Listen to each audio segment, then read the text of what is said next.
Hello and welcome. My name is Chris Shelton, And I'm Parisa Shelton. and we'd like to wish you a happy 2023. That's a happy new year. Happy New Year!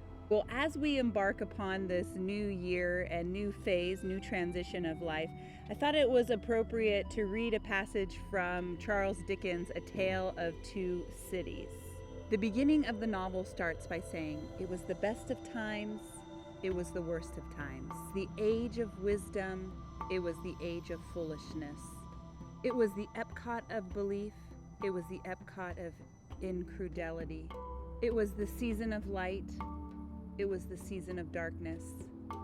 It was the spring of hope, it was the winter of despair." And that pretty much sums up 2022, wouldn't you say?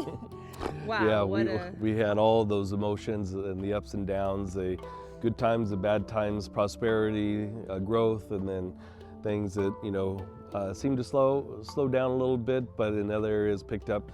So I think ultimately, as we enter into this new year, it's what can we do differently, new and different. One of our friends, and he's a therapist, his name is Charles Bauman.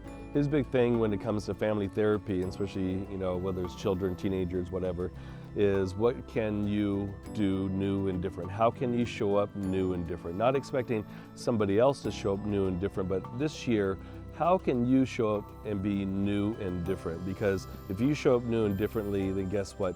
Your situations will tend to improve and change as well.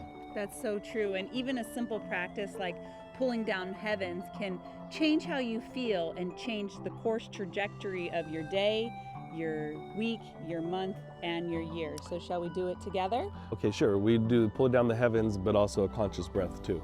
Okay. So stepping out, pulling down, inhaling 3 times, and exhaling. Inhale. And exhaling. And inhale.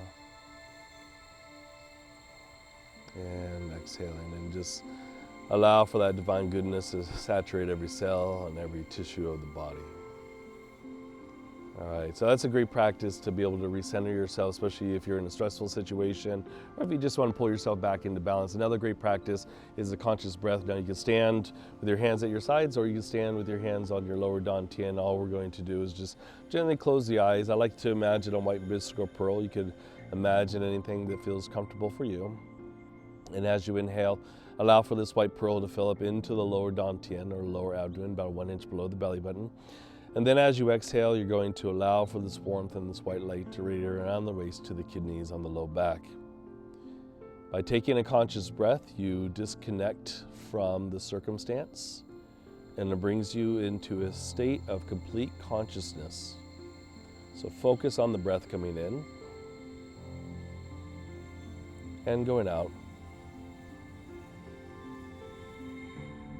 And during that state of beingness, you're completely conscious in the present moment, because it's impossible to think of anything else while we take that conscious breath. And flutter the eyes open and relax. Wow, I feel better already. Yeah, All so do I. right, 2023, here we come. Yeah, 2023. So once again, how can we show up new and different this year? New and different. New and different. Amen. How do you spell love? Love. Love. And we will see you later.